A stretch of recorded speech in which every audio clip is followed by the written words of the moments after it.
So hi, everybody, and welcome to the webinar. This is the webinar, Keep Them Awake and Attentive, Sophomore Training Tips with Rachel Eichen. And Rachel is got a really great bio here. Rachel Eichen has a varied career history across multiple fields of communication, technology, and training. She has over 10 years of in-person and remote teaching experience in a variety of industries, including casinos, how about that, financial institutions, restaurants, hospitals, libraries. She has even taught computer classes on a cruise ship. She has experience training all sorts of software applications, including Microsoft Office, Adobe Photoshop, web applications such as Google Apps and Facebook.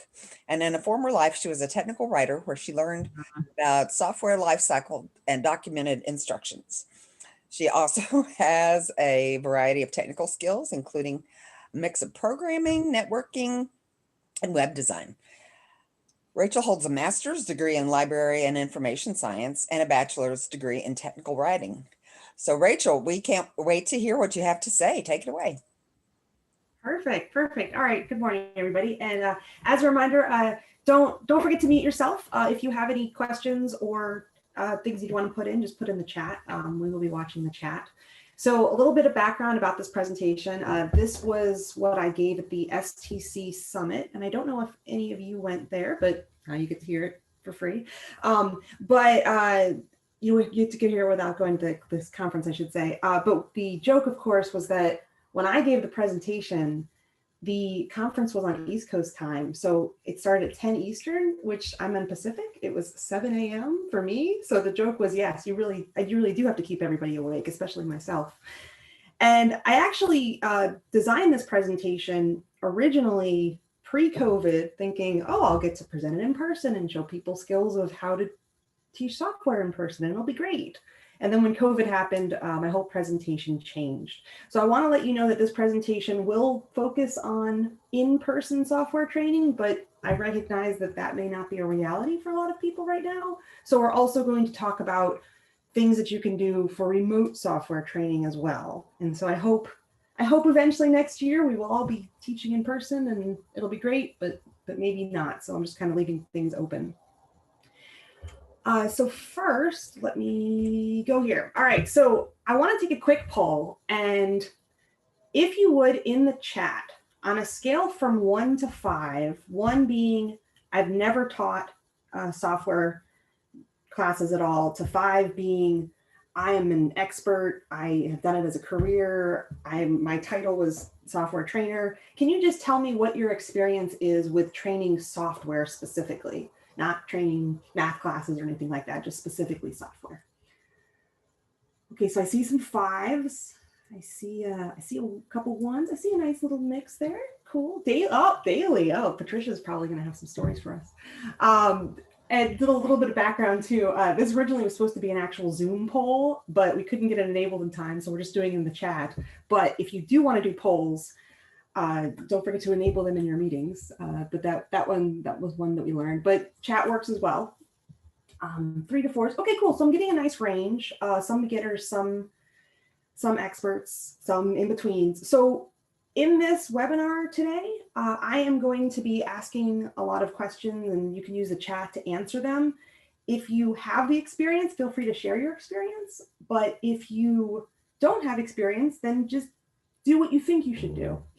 And this image kind of made me sad when I was looking for images, because this actually reminds me a lot of the setups that I've had in classes before. And I've taught in all different industries, as Vicki mentioned. So sometimes the classrooms are nice like this. This is a really nice classroom. Sometimes they're not so nice. But I do recognize those Dell mouse pads. I don't know if anybody else recognizes those, but I certainly do.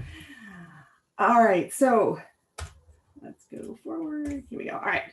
So on the agenda today, so I'm going to give a little bit of introduction about me. Vicki did do one as well, so I won't make it too long.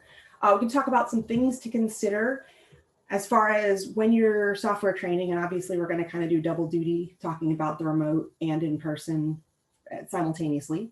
Talk about tools of the trade, things that you may have not considered. I'm also going to break it down. I think this is important, and some things that training can help is breaking things down. I'm also going to mention activities that we can do when we are software training.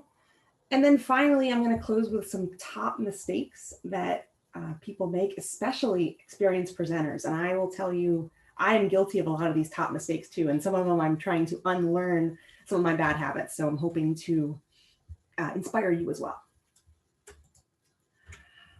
So Vicki gave a great intro. Thanks, Vicki. So just really quickly, I've trained in casinos, restaurants. Yes, I've trained on cruise ships, banking, libraries, hospitals. Some of these trainings were an hour long. Some of them were days long. So they were all software based. Some of them were on desktops. Some of them were on mobile devices. Sometimes they were with older folks, younger folks, a mix, all sorts of things. And sometimes I had control over the training room, and sometimes you walk in and you get what you get. So I have a mix of that. But I want to ask you, what industries have you trained in before? So I saw some 4s and 5s. So if you would just tell me what industries you've trained software, and I should specifically say training software. So if you would in the chat, just let me know what industries you've worked in. Mortgage banking, manufacturing, cool. Financial services, okay, cool. Automotive and finance, a lot of finance, cool. Airlines and banking, wow, we got a lot of finance folks in here. So I actually worked at a company called Fiserv, which some of you might actually know if you've worked in the banking industry. And whenever I say I work at Fiserv, people say, oh, you mean the drug company? And I say, no. You know, so that's cool. Glad to see some people here. And then ERP software for process manufacturing. High tech and education, airlines, cool. Airlines are one of the few things I haven't worked in, but that's cool. Oh, we have somebody that worked at Data Link. That's cool. That is really cool. Good to know. Good to know. All right, cool. So I see a lot of industries here, and so yeah. So I've worked in a lot of varied things, and one thing that I've learned is the more industries you learn, the more there's overlap. So there's definitely, my current industry I work in is casinos, and it's been an interesting year with COVID for sure in the casino industry. And I work on the behind the scenes software side. So I teach people how to use the software that no one sees. Everyone always likes to ask, so do you teach people how to play slot machines? And I say, no, they don't need to do that. But that's a little bit about me. So cool, glad to see a lot of industries here. So I'm gonna give you a lot of different things today, but I really want to stress that the best presentation is one that you feel comfortable with. So I've definitely gotten a lot of advice over the years as far as things to do and things not to do. And the majority of it is positive, solid advice. And some of it just, I try and it just doesn't feel right. And I feel awkward, and I feel like it makes the presentation more awkward. So I'm going to tell you the best presentation is one that you feel comfortable with. And if you prefer not to end the sentence with a preposition, the best presentation is one with which you feel comfortable. But yes, I do want to stress that you don't have to take every single thing I'm going to say and make it gospel, but I want you to at least try it on, see how it fits. And if you don't like it, it's cool. Ultimately, you want to be comfortable when you're presenting.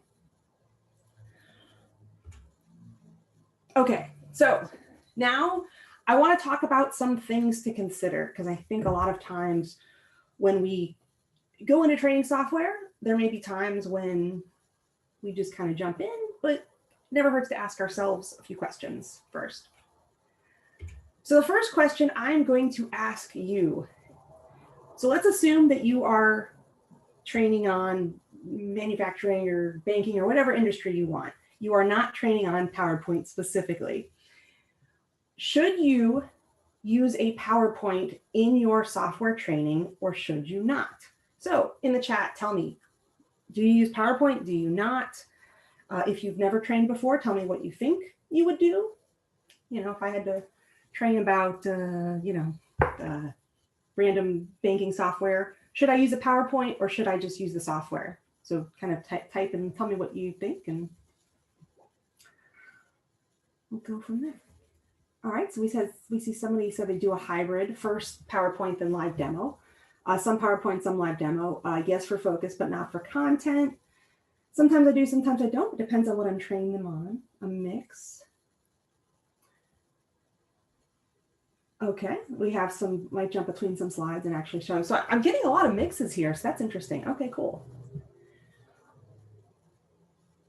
And then Chris said that PB or something like it, sharing is easily accessible, great for storyboarding, mixture. Cool, cool, a lot of mixtures, very cool.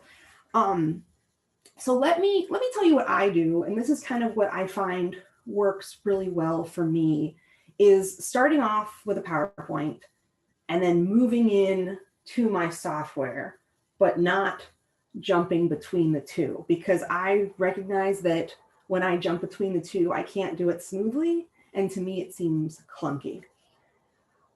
And so I'm going to give you an example of that. So let's say I'm giving a presentation today on Excel. You're on my cruise ship. And by the way, I did actually teach Excel classes on the cruise ship. I know you guys think I'm making this up. I promise that I did. So I do start with a PowerPoint. Now let's move into Excel. So I use the Alt Tab button. And to me, the Alt Tab is kind of jarring. So like you see that menu button pop up, it's pretty jarring to me. So I try not to do it too often. But I'm going to move over into my Excel spreadsheet right here. And let me back up a second here. All right. So here's my Excel spreadsheet. You're in the class. We're learning at Excel. Let's pretend we're all in person. We all do not have the social distance. We're all on our computers, so we're all have a computer to work around. So let's pretend this, okay? I'm setting the scene. So now I'm going to do some training, and I want you to tell me, keep in the back of your mind, what is wrong with this training, okay? Hey, everybody. So I'm going to show you how to put a chart into an Excel. So what I'm going to do, I'm just going to insert a chart right here. I'm going to do this, and then I can also change the colors here, and then I'm just going to scroll down to green, and then I'm going to change the colors here, and there I got my chart. Sounds good, right? Okay, so what was wrong with that training that I just did? Which is not how I would train, but right. Everybody said going way too fast, telling them not to click, too fast, right? So definitely it was too fast. May have been, right? That was another thing, right? Patricia said you may have different levels of users, right? Exactly. Needs hands-on. So yeah, so great things in this chat. So to Patricia's point, I don't even know what kind of users I have in here. I didn't ask you what your skill level with Excel is. If you're an advanced skill person, then this probably wasn't that big of a deal. And yeah, okay, I know how to insert a chart, no big deal. But if you're a beginner, this might be like, what? So my advice to you, whenever you are training software, especially, it's always good to assume that they're a beginner, but that's why you like to ask the questions too. Like I asked you guys beforehand, what your experience was with training. So let me actually back up a second here. Back up. Okay. So I'm going to redo this training again. Now we're back on the cruise ship. Now I'll actually show you how I do this. And keep in mind, I'm going to go a little slower. Won't take too long. I'll go a little slower, but I'm also going to tell you where I click before I click, and I'm going to do directions. Okay. Hey, everybody. So let me show you how to put a chart in Excel. You can see that I've already populated the data here with my different regions and my different numbers. And so if I want to insert a chart, I'm going to first go up to the top of the ribbon. I'm going to click Insert, and then I'm going to select the Chart button. And if I click the drop down and I select the 2D pie, what Excel does is it automatically selects the region and then the numbers. And from here, I can change this if I want to, but Excel is really usually pretty good at guessing and seeing. So on and so forth, you get the idea, but you always want to go a little bit slower because you know where to go, but you want to tell them where to go because you don't know where my mouse is going to go. And so I need to tell you, I'm going up, I'm going to the right, I'm clicking on insert, I'm clicking on this button. And it might seem kind of trivial, but it helps the other people, especially slower folks. So that is my little tip. So that is what I would do. I would stay in Excel once I move off from the PowerPoint, because to me, going back to the PowerPoint, now I have to say, okay, which one was it? Was it this one? Was it the other one? How do I go back to my slideshow? And one really nice thing about Windows 10, if you're fortunate to use it, is that I can actually see the slideshow. But for those of you that have on older operating systems, you know that there's a PowerPoint icon, and then there's the PowerPoint presentation, and then there's guessing which one is which, and it's kind of confusing. So yeah, I try not to switch between PowerPoint and the program more than once.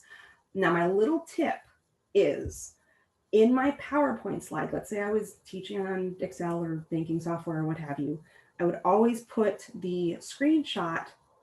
I'd always put the screenshots at the end of my PowerPoint, just in case that the system doesn't work, or something's down, or something's not working properly. So my PowerPoints would always be my backup, but then I wouldn't necessarily show those if I didn't have to. Cool. Well, thank you all for participating in that. So now I'm going to ask you another question. So how do we know that they are on task? So I want you to picture you're on the cruise ship, you're teaching Excel classes, you're at the front of the class, everybody's on their computers.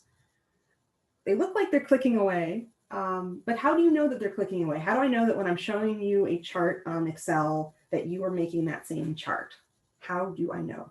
And like I said, let's pretend this is an in-person presentation.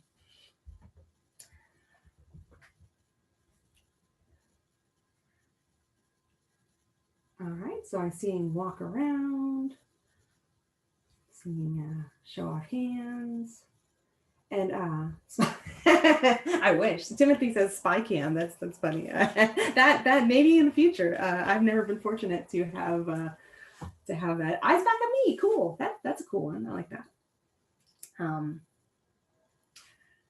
Call on people, right? Oh, good. All right. So let me tell you what I do, because if you're standing in the front of the room and you don't have a spy cam, which was very, very handy, if you're standing in the front of the room, you don't know if they're on task. They may be clicking the mouse, they may be, their eyes may be on the screen, they may be sort of listening, but we don't know if they're on task. So what I like to do, this is not a picture of me, but it could be a picture of me, because this is pretty much what I do. I'll stand in front of the class. I will demonstrate something. I often point to as much as I can point, because I'm on the shorter side. So I'll demonstrate. And then what I do is I look at their screen.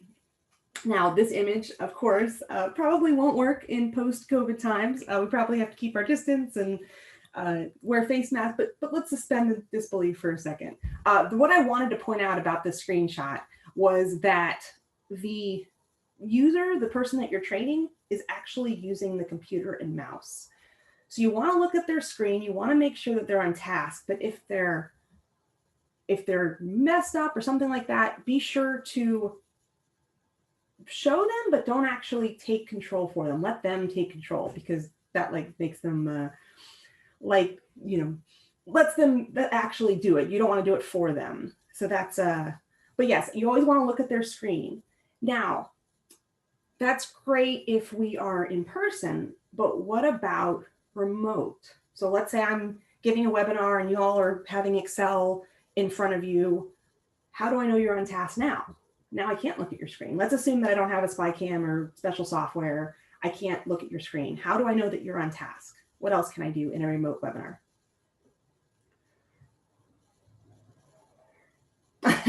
I know, Timothy, I know you're kidding about the spy cam. I was just joking, but that does sound like fun. Maybe that's the training of the future.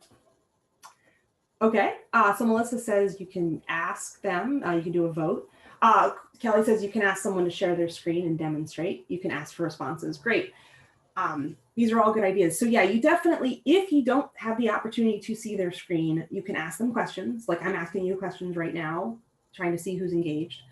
And that way I can get an idea of, what people are doing and how things are going. And Timothy said that screen sharing is good. I had to do that last month in a class I taught.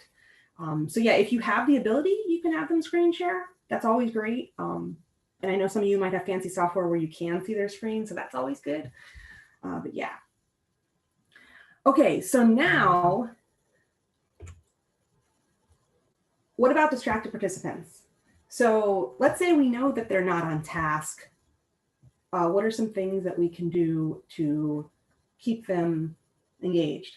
And I'm going to be honest, you're going to have a harder time. In my experience, this is not, I don't want to stereotype. In my experience, younger people tend to have a harder time staying on task than older people when it comes to software, because we pick it up so well. And I say this as a younger person, I can admit this.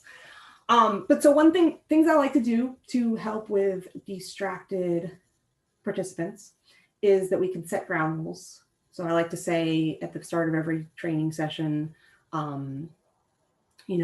this is going to be an hour. If you're going to use your phones, please go outside to use them, that sort of thing. I also like to call on them by name. So I saw somebody else mentioned, calling on people. You can do that. And this once again works better for in-person, but you can do this for remote training as well. Another thing you can do that I've actually really started doing is if you find somebody picking up things really quickly and getting really distracted and looking at their phones or being not paying attention, you can have them drive. So you can actually have them maneuver the mouse and maneuver the keyboard. Also be conscious of COVID parameters, but it's nice if you can do that. And that keeps them engaged as well as helps free you up from having to control things. And then finally, you can ignore them. So if you are in an in-person class and somebody is on their phone the whole time, you can just simply ignore them. And this is a controversial school of thought, but to me, if you're not paying attention, but you're not making noise, I'm more willing to just ignore you because I'd rather focus on the people that do want to give their attention. Now, with that said, sometimes somebody on their phone can be a distraction for other people. But to me, what's far worse is two people having a conversation. That's something that I definitely dislike more and think is more distracting. So Chris, hopefully I'm saying your name right, said Pomodoro technique, which is chunk learning into 20-minute sessions. That's also a really good tactic. I like that. And then I don't know if any of you have any sort of tools or tricks that you use for distracted participants. Unfortunately, we all have cell phones, so we're all going to get distracted. On a webinar, so these are all things that we can do in person. What about if we're training a software via a webinar? How can we manage distracted participants? What can we do? So I'll bring that to...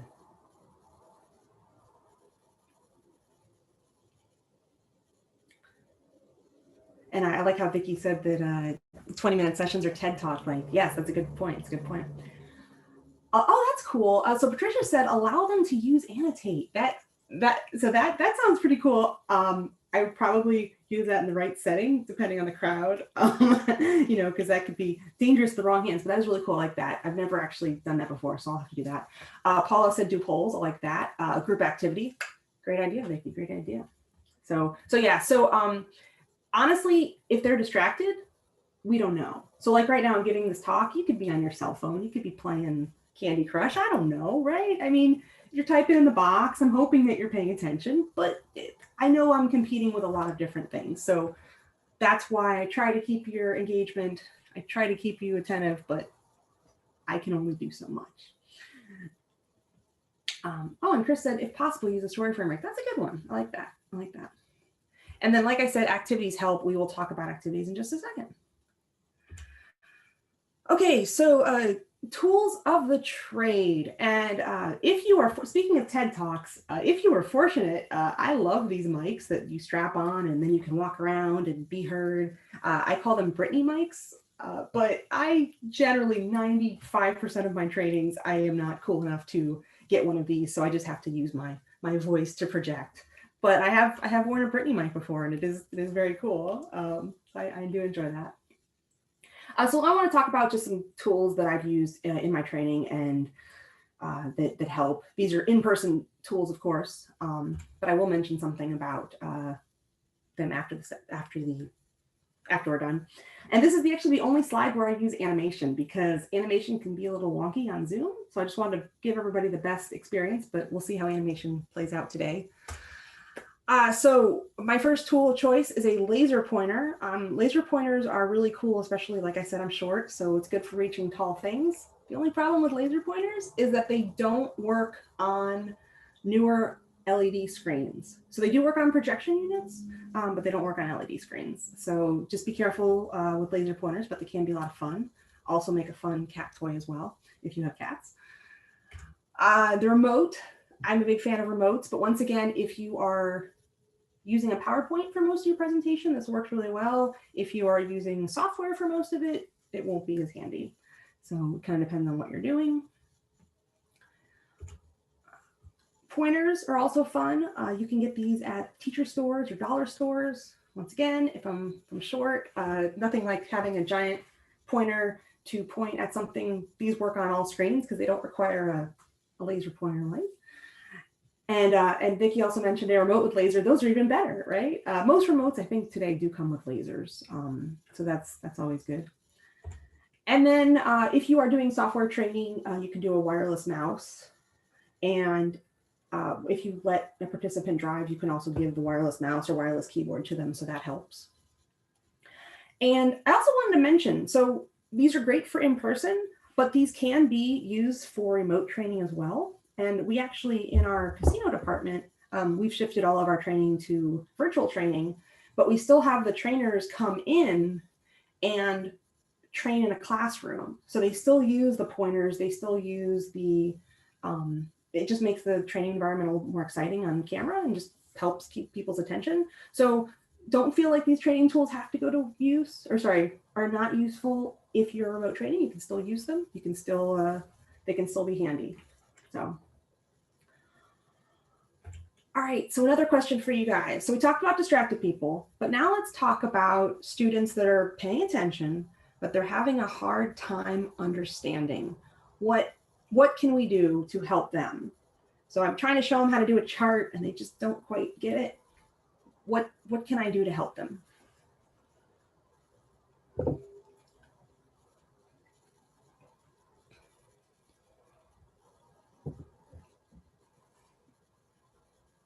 Okay, cool. So Timothy said, have them share the screen and do direct instruction. Differentiate your instruction, right? Very good. Maybe I was going a little too fast for the chart for people, so maybe I need to slow down. These are all good things.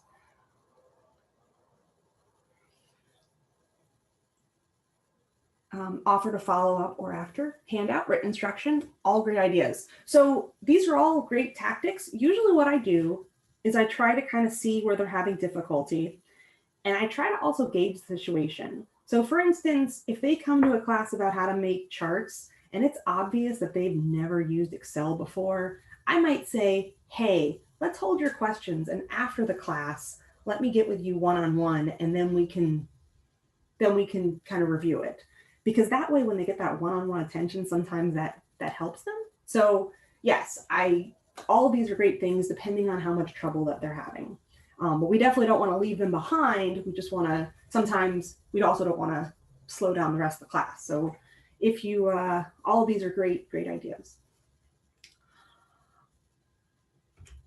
Okay, so now I want to talk about breaking it down, because I feel like this is something I see a lot in software training, where we are given a task and sometimes we're so excited about something that we want to just teach all of it. So I'm going to show you a session title and I want you to tell me what is wrong with it.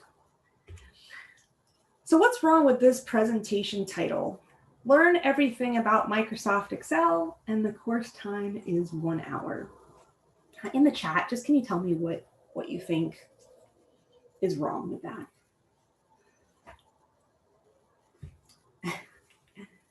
Unrealistic, too big a scope for the time allotted. Yeah, right. False advertising. Nobody knows everything. I like that. Hyperbole much. No target audience. Low contrast. Very good. Yeah. So and a little disclaimer. I actually went to a session that was basically called Learn Everything About Microsoft Excel in 1 hour, and it went about as well as you think it would go. So yes, the problem is that you can't teach Microsoft Excel in an hour. I don't care how amazing of a trainer you are not going to teach the whole program. You might think you can teach the whole program, but you can't. I don't even know if you can teach the whole program in 100 hours. And I would also say, for those of you that work with Excel, you'll know the more you know about Excel, the more you know you don't know about Excel. So it's definitely one of those things. So let's say I have, actually this was on the cruise ship, my assignment was to teach Excel. So I was responsible for breaking down the classes into chunks. So let me show you an example of chunks that I would do. So I would have 1 hour classes and I would just do one feature. So I would just have a class on charts, just have a class on formulas, just formatting, just filters. And you never know who's going to show up to these classes, and you never know what their skill level is. So for instance, somebody could show up to a charts class and know a lot about charts, even though the class might be called Introduction to Charts. So you have 1 hour for this concept. And then what you do is you decide, what do you need to teach? And then what would be nice to teach? Because I guarantee you, the more people that are in your class, the less time you're going to have to teach the things that you want to teach. So for instance, let's go to formulas. Let me talk about formulas for a second for Excel. If I need to teach you that a formula in Excel starts with an equal sign.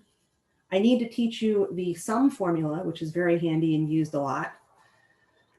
But I don't necessarily need to teach you the sum if formula or the count if formula. So those are formulas that if I have time and if the class is moving along, I can teach those. But if not, those get put to the back burner. And I usually make like a time limit. So if I'm at the 40-minute mark and we still haven't covered all my need to teach things, I don't bother. So it's always good to have that stuff in your back pocket. And also consider not just naming the classes, charts, formulas, formatting, but things like, how to build a data spreadsheet, or how to, I forget what the course was that we did on the cruise ship, but how to manage data, that sort of thing, because somebody may not know what formulas or filters are, but they may find them useful. So that sort of thing. And there's always, before you teach a concept, it's always good to tell them why they should care about the concept, because sometimes you may know how awesome formulas are, but they may not. So that's always a good thing too.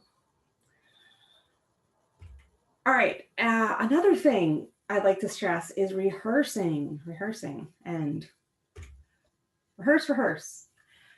At least once, but maybe more. So anytime I give a presentation, even though I've done it before, I always like to rehearse it just to go through the flow. And I guarantee you, especially if your presentation is just an hour, if you talk through it just once, you will find things to change. You will find stuff that you want to move around. If you're a perfectionist like me, you can rehearse more, but you don't have to. Ideally to an audience, but I do know that in COVID times, it's hard sometimes to find people to rehearse to. So if all you have is inanimate objects, your cat or anything, that's fine, but you have to talk out loud. That's the requirement. So you have to rehearse once and you have to talk out loud. I don't want you doing it in your head, but I promise you, just rehearsing once will make your presentation that much better. And then Vicky says, yes, my poor husband too. So I actually did a 10-minute presentation at my company for something totally different. And I wanted to perfect this 10-minute presentation, and I am not exaggerating. I practiced it at least 20 or 30 times for my husband because I wanted to nail this down. And by the end of it, I bet my husband could probably give a presentation for me. And you know what? I would do the same for him. But yes, my husband has definitely been the recipient of a lot of my training presentations. Okay, so let's talk about being prepared. And if any of you, I don't know if any other of you are Days of Our Lives fans, but I definitely get some Days of Our Lives vibes from this hourglass here. So definitely want to be prepared. So we could prepare all we want, but you might have some possible issues when you get to the training room. So you might have no or slow internet. You might have Dropbox fails. So you might be smart and back things up to Dropbox, but then Dropbox won't work. So that might fail. The database might not be working. the AC might not be working. For those of you not familiar, AC is air conditioning, and it's necessary in some of these hotter climates. Computer's not working, or you might have the computers missing. So all of these things are things that have happened to me in various training environments, some of which could have been avoided, but most of them could not have been. So yeah, you always want to be prepared for things to go wrong, because they probably will. So I'm going to ask you guys, have you guys ever had any training issues, especially those people that type 4s and 5s, those experienced trainers? What issues have you ever had? Like, what's the worst training issue you've had that's come up?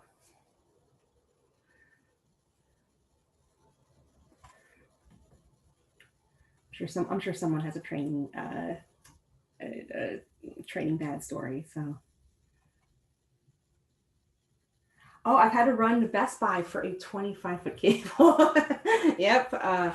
Resistance to change and learning new stuff. Yep, definitely. I trained when I worked in the hospitals, we trained people on mobile devices, and they did not want to use those mobile devices, that's for sure. When I gave this presentation at STC, I had somebody say that they had an air raid during their training presentation, because I guess they were working on a military base. And I was like, you know what? I can't compete with that. You win. They also said they had somebody that went into labor during a training, which I've also not had. So, and then someone said they sent the presentation file to someone else's project, but it wouldn't run on their computer. Wow. Teaching in a high school auditorium instead of a classroom, 22 students in that huge room. That's interesting. Well, you know what? I would say that's better than expecting a small crowd and getting a large crowd and then having nowhere for people to sit. So, you know, it could have been worse, but that still is. But yeah, it's a big room. But oh my gosh, I've had all sorts of training mishaps. So yeah, so we always want to be prepared. So like I mentioned before, we want to run through everything the 1 hour beforehand. You always want to make sure you test on their Wi-Fi. So this is if you're going to a client site or you're going to a different site. Always make sure you test things on the Wi-Fi, because the Wi-Fi might be slower. It might block sites. So if you pull up YouTube, it might block things. You want to have a physical backup. So for example, thumb drive, including screenshots. The only caveat to this is sometimes their computer might not take a thumb drive. So you know, it's always good to have a backup, but be prepared that that backup may not work. And then worst case scenario, I always carry a paper backup with me too, because if the file won't pull up on someone's computer or this or that, guess what always works? Paper always works. So I know paper isn't as glamorous, but guess what? If you can't pull it up any other way, sometimes paper's not so bad. But remember, you can't prepare for everything. And somebody in the chat put that there was a bombing during a remote seminar from Israel. That's wild. Yeah. I don't do much international training, but that sounds pretty crazy. So I would say another thing that happened when I was on the cruise ship, sometimes the cruise would get kind of rocky. And so it is interesting to train while the ship's kind of rocking. I wouldn't recommend it, but you know, you do what you got to do. Okay, so I also want to talk about activities, because I feel like these are overlooked in training. And some activity ideas. So let me first pretend that we're in person, and I'll give you some in-person activity ideas. So an activity means something that is non-application related. So if I'm training you on how to use charts in Excel, an activity is not, let's now build a chart in Excel. And somebody mentioned handouts a little bit ago, so those are always great. I like paper-based activities.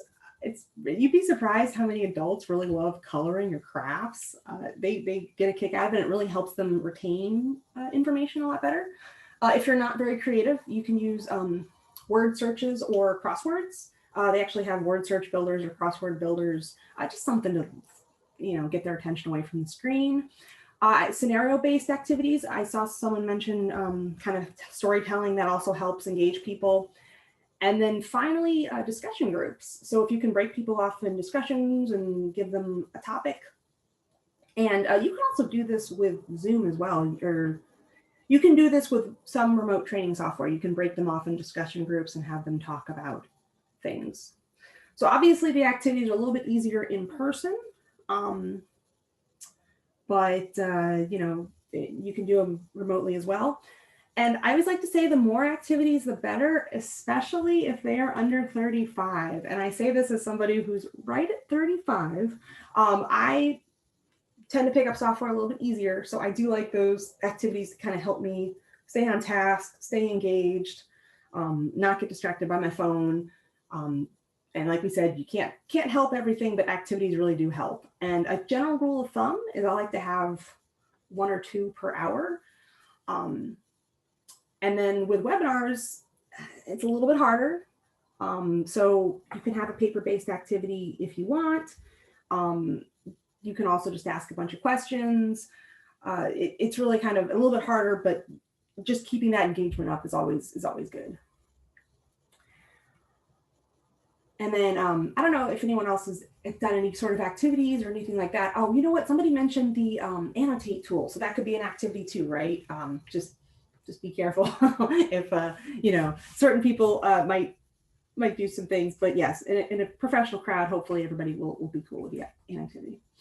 So Lauren asked, can you explain or give examples of activities related to training? Okay, so great segue, Lauren. Okay, so let me give you a in-person example, all right? Let's say I wanted them to learn how to do a chart on Excel. So I want you to ignore these shapes for a second, okay? I could print out a picture of this screenshot of Excel, and then I could say, okay, draw a red square around where I would go to save my Excel file. Draw a yellow circle around where I would go to put a chart in, that sort of thing. So this is an example where, and I want us to use our imaginations, that we have a piece of paper in front of us and we're doing tactile things. So we're not looking at a screen, but we're still connecting, what we're learning to pictures. So that is an example. Another thing I might do is I might have a scenario and say, okay, if we're doing like a chart, I might say, all right, what would be the best chart to use for, I'm giving a sales presentation and I want to show which regions are performing better than others, which charts would be the best and that sort of thing. So those are just examples. Like I said, you can always just do a crossword or a word search if you're not feeling very creative. So I could do different terms. So like if I was teaching about formulas, I might have each different formula be a line item in the crossword. So these are all just different things that you can do, and based on your creativity or how much you want to do, just anything to take them off of moving their mouse on the screen. Just that always helps. Okay. All right, so I want to now talk about the top mistakes that I see people make a lot. But before I do, I'm going to show you a picture, and I want you to tell me what mistakes they're making in this training. And I apologize that to the guy that I took this picture from, but what mistakes do you see that this training environment has done, besides no masks? And besides no social distancing, let's pretend this is pre-COVID times, or COVID's far, far gone. We're all out hanging out in public and don't have to worry about social distancing protocols. What mistakes do you see? Okay, I see the overhead projector is too small to be read. I would agree with that, especially from the back. Yes, he is sitting down instead of moving around. I also see everyone seems to be on a different screen, right? He's assuming that everybody's on task, but he doesn't know. So yes, everybody is on a different screen. I don't see anybody on Facebook in this picture, but it wouldn't surprise me if they were on Facebook. Let's see if anyone else has anything. And I've actually trained in environments like this. And one thing I would say too, this is way too many people for a classroom. I think personally, I think personally, this is a lot of people to give individual attention to. Someone said books and screens. That's an interesting observation. Yeah, so we have these books here. At least they have some room on the table to do that. But I agree, it's kind of crammed. Too bright in the room, interesting. So that's an interesting theory. I generally don't mess with the brightness of the room unless it's too dark, but you're right. If it's too bright in the room, you want to be able to make sure that they can see the screen. So, yeah, good point. If they look down at the book, they might miss a change of the slide in front.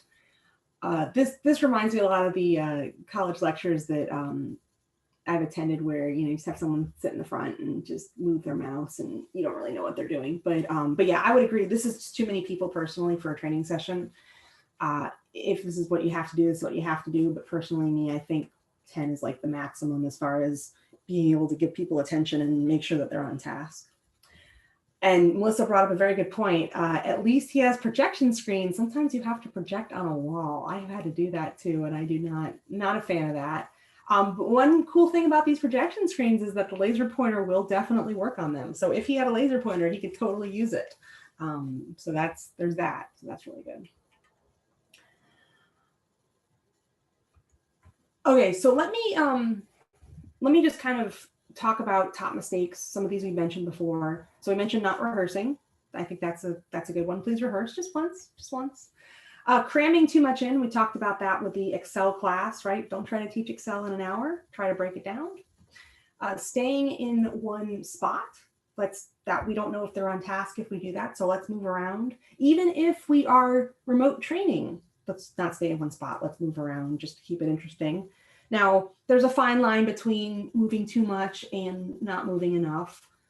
So when in doubt, you can stay put, but don't underestimate the power of moving a little bit.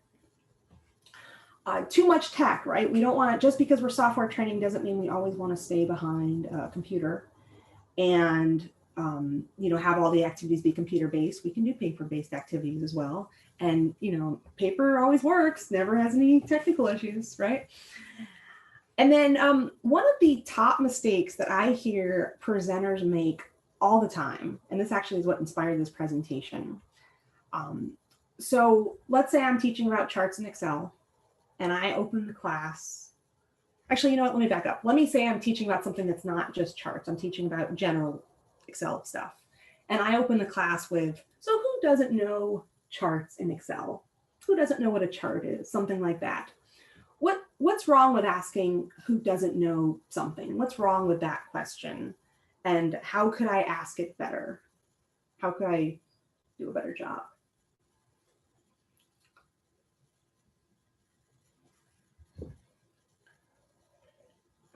Okay, so I'm getting some answers. It's embarrassing. No one wants to admit ignorance. Stigmatizing, yep. These are all good things.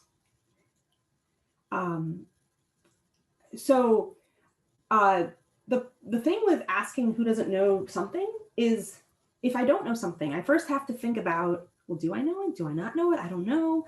And by the time that I've thought about whether or not I know it, the person's moved on. So you don't know what you don't know. So I'm seeing some really good suggestions in here. So someone said, you can ask for experience level. That's a good tactic. You can invite students to provide their definition. That's a really good one too. So what I might do is I might say, hey, so can anyone tell me how charts work in Excel? And then you get the people who feel like they know a lot to kind of show off their knowledge, but then you don't alienate the people who don't know. You can also rate your confidence. I like that, Vicki. Who wants to know more about charts in Excel, right? I like that enthusiasm. That's cool, Kelly. I like that enthusiasm. Yeah, so we always want to phrase it positively. We don't want to put people in a negative light. And there are some people that will gladly tell you, hey, I don't know about charts. I don't know what this is. I don't know what that is. But most people will not. So don't assume people will tell you when they don't know something. Let people share what they know, and that's why you always want to kind of keep a gauge on everybody. You want to make sure everybody's on task, because there will be that person that's too afraid to speak up, that's falling behind, but may not say anything. And the other thing I see experienced trainers doing all the time, this drives me nuts.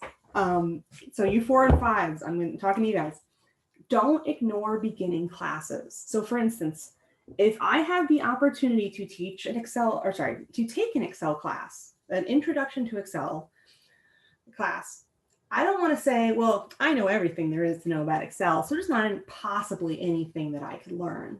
You don't want to do that. You always, always, always want to take any opportunity to take introductory classes, because one, there's something that you might learn that you didn't know, but two, let's assume you know every single thing in that class. You can pay attention to how they're teaching the information and you can get ideas for the future. So yes, always take introductory classes. Don't ever think you're to a point where you don't need it.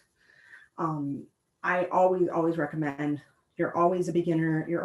There's always something new to learn, and there's always ways that you can get better. Cool. All right, so at the beginning of the presentation, I told you that the best presentation is something. Do you remember what that was? So I'm going to give you a lot of ideas, and don't forget that the best presentation is blah, blah, blah.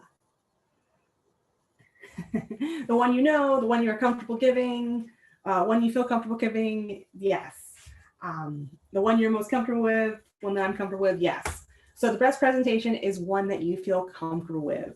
And notice I used a little bit of repetition too. So if there's something important that you want to teach your audience, don't be afraid to repeat it. Because like, for instance, with when I taught formulas in Excel, I'd always stress that it always starts with an equal sign, to the point that they were probably sick of me talking about it. But guess what? They don't forget that it starts with an equal sign. Awesome, awesome. So I want to see if there's any questions. So you can now unmute your mic if you'd like to. And then I'm also, since we're almost at the hour, I also wanted to put up my email if anybody wanted to email me. And then I have 2 Instagrams. One of them is a decorative planning Instagram, if you're into that sort of thing. And then I also live in Vegas, so my water bottle goes on Fun Vegas Adventures. So you're also welcome to follow that Instagram as well. So if you have any questions, feel free to type in the chat. You can also unmute yourself.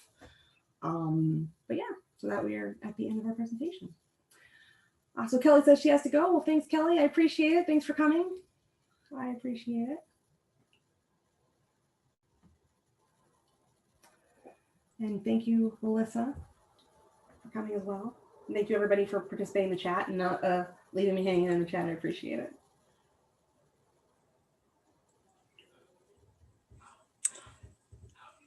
So that was really, really good. I think I have never seen such an active chat window as this. You obviously know how to keep us awake, right? And keep us. I tried. You definitely, you know your subject, because I was watching what you were doing, and I was thinking, I need to totally change the way I present and be more like Rachel. So thank you very, very, very much. Well,